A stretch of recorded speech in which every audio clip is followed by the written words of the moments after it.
Good morning. It's Monday, November 4th, and we're starting the week off with the arrival of the Northrop Grumman Cygnus spacecraft to the International Space Station. This live view from the orbiting laboratory itself shows Cygnus positioned just outside the Earth-facing side of the station's Unity module. Teams here are about an hour ahead of schedule for berthing Cygnus to the space station, following an on-time capture this morning at 4:10 a.m. Eastern Time, as the space station was flying 259 statute miles over Madagascar.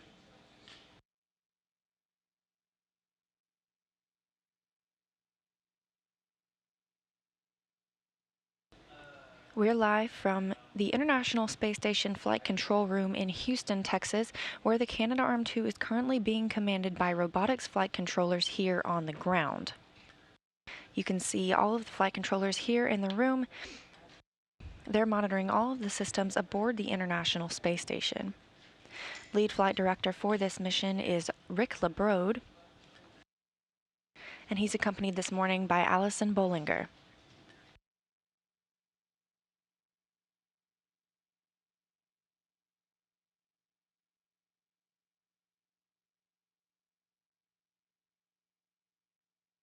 Cygnus arrives today with over 4 tons of crew supplies, hardware, and other equipment for the International Space Station.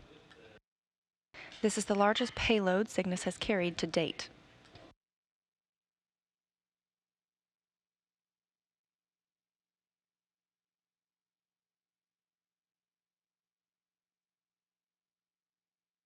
For a breakdown of some of the equipment aboard the Cygnus resupply craft, you can see there are over 1,761 pounds of crew supplies. Utilization there, that's science experiments and associated hardware weighing over 4,242 supplies. This Cygnus cargo craft also brings the remainder of the tools that will be used during the Alpha Magnetic Spectrometer spacewalks scheduled for later this month, and that's 203 pounds of spacewalk equipment, another 1,561 pounds of vehicle and system hardware, and another 31 pounds of computer resources.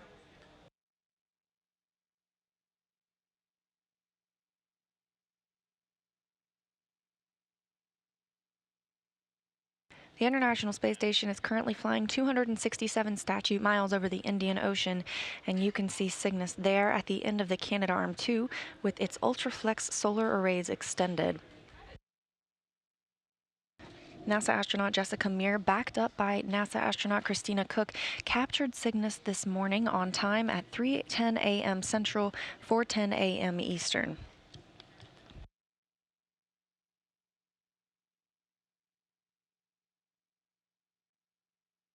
After the astronauts captured the cargo resupply craft, controls of the Canadarm2 were turned over to the robotics flight controllers here on the ground, who have since used the Canadarm2 to reposition the spacecraft, bring it up to the station's Unity module where you see it positioned now.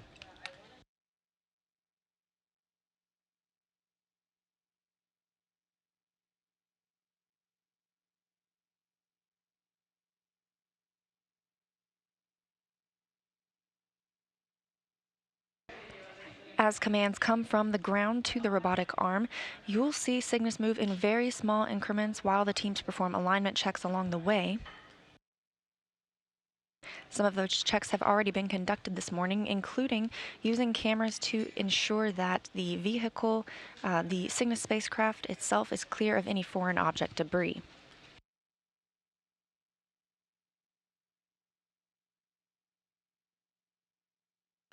Once Cygnus makes contact with the Unity module, it will be attached with 4 latches, and it will appear firmly attached at that point, but berthing itself will be confirmed after an additional 16 bolts have created an even firmer hold on the vehicle.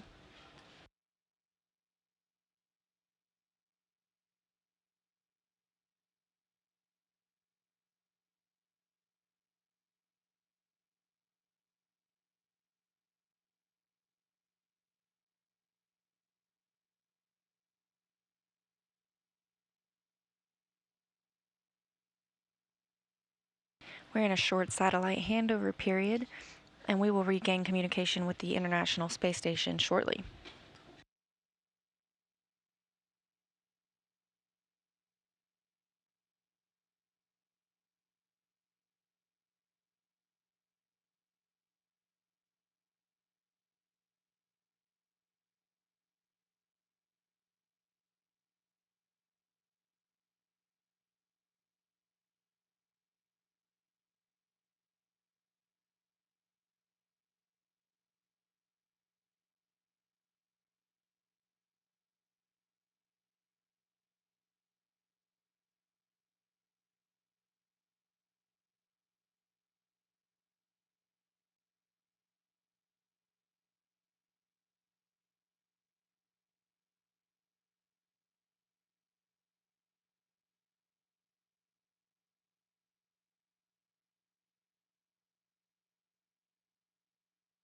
All of the Cygnus vehicles are named after people who have made significant contributions to spaceflight, and this one is named after Apollo and Skylab astronaut who died on May 26, 2018.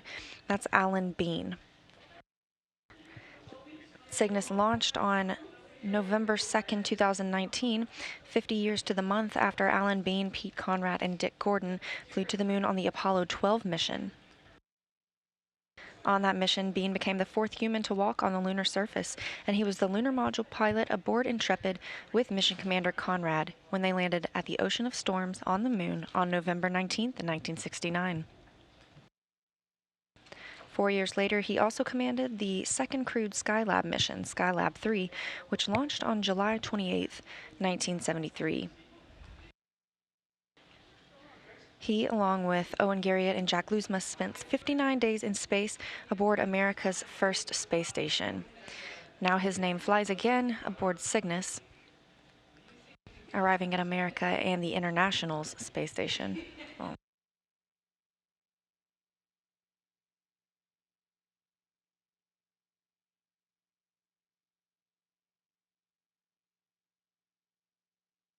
You can see Cygnus moving slowly in toward Unity.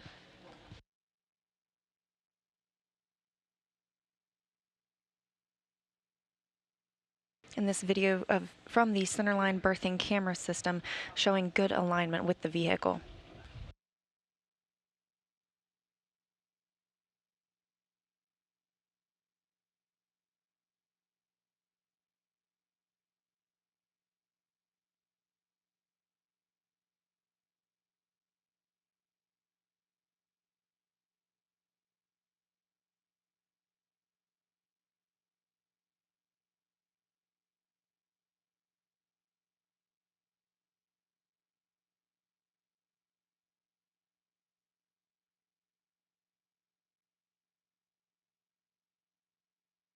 Cygnus is now in the ready to latch position.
As the International Space Station flies 264 miles over Australia, you can see lightning in the background and first stage capture of the vehicle as complete.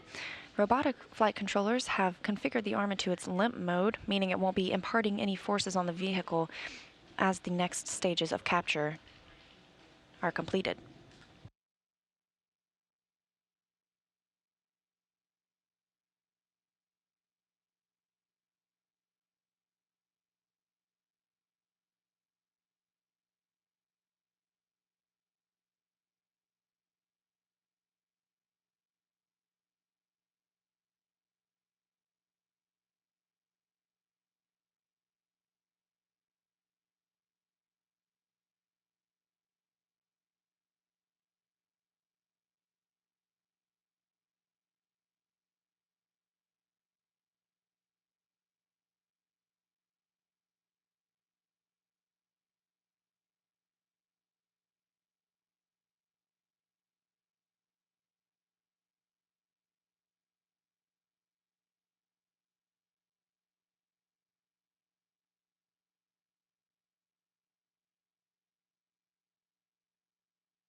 Once Cygnus is berthed to the Unity module today, it will remain attached until January 2020.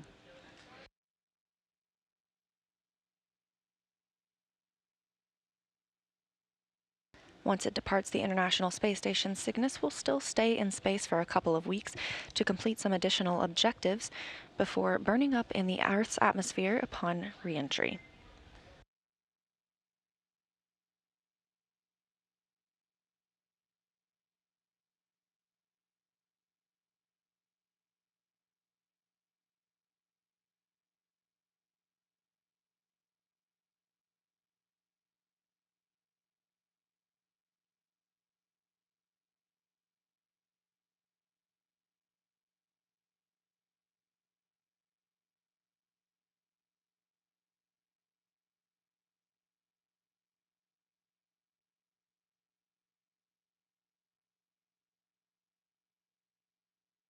The 16 A-bolts that will firmly attach the vehicle to the space station are now driving.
There are 2 hatches the crew will need to open to access the contents of Cygnus later this afternoon. Once the vehicle's been attached, there's a hatch on the station side and a hatch on Cygnus itself. The crew will begin outfitting the space between Cygnus and the station later today and prepare for opening the hatch.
There are currently 6 people living aboard the International Space Station, and astronauts need to work out about 2 hours every day to keep from losing any bone or muscle mass.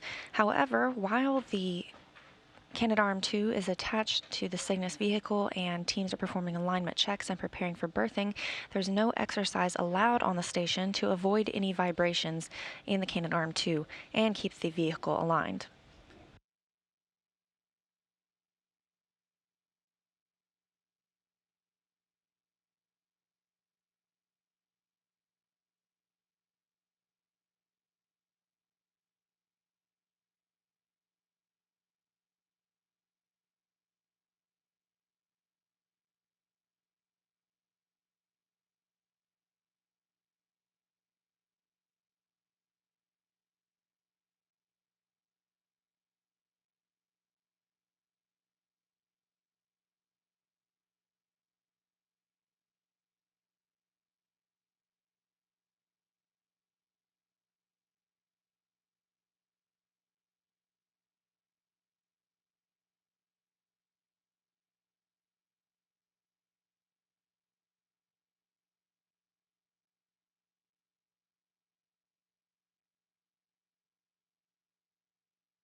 And we have confirmation that the A-bolts have completed driving and the Cygnus is berthed to the Unity module on the International Space Station.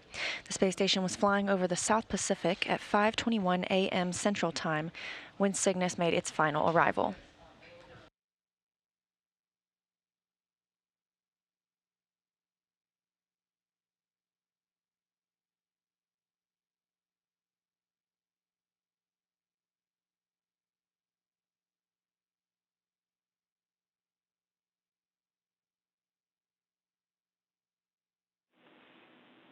Station Houston on Space to Ground 2 for Cygnus status.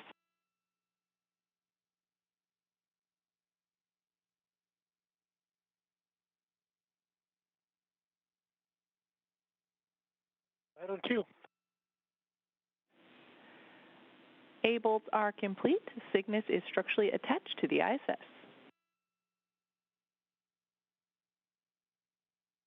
Great news. Thank you.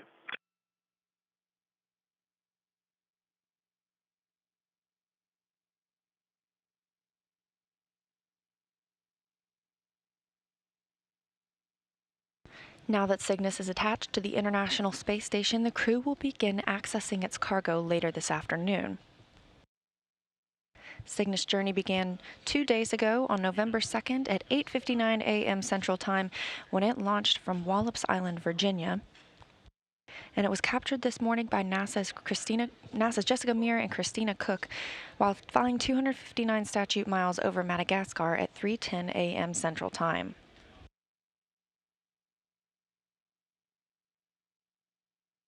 Berthing was completed of Cygnus to the station's Unity module while flying over the South Pacific this morning at 5:21 a.m. Central Time.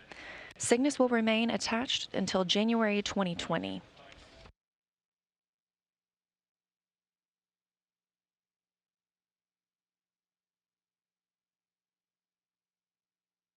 That wraps up our coverage of Cygnus' arrival to the International Space Station today. However, we will be broadcasting live from Launch Complex 32 at White Sands Missile Range, New Mexico, as Boeing prepares to put the launch abort system of its CST-100 Starliner to the test.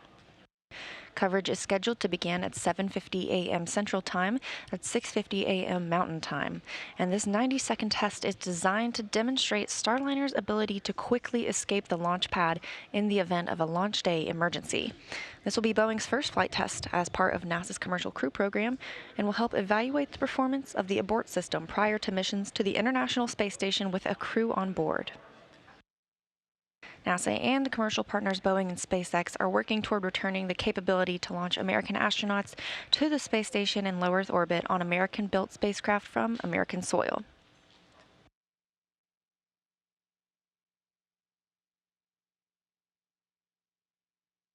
But for now, we thank you for joining us for this morning's capture and berthing coverage of Northrop Grumman's Cygnus to the International Space Station. Signing off for now, this is Mission Control Houston.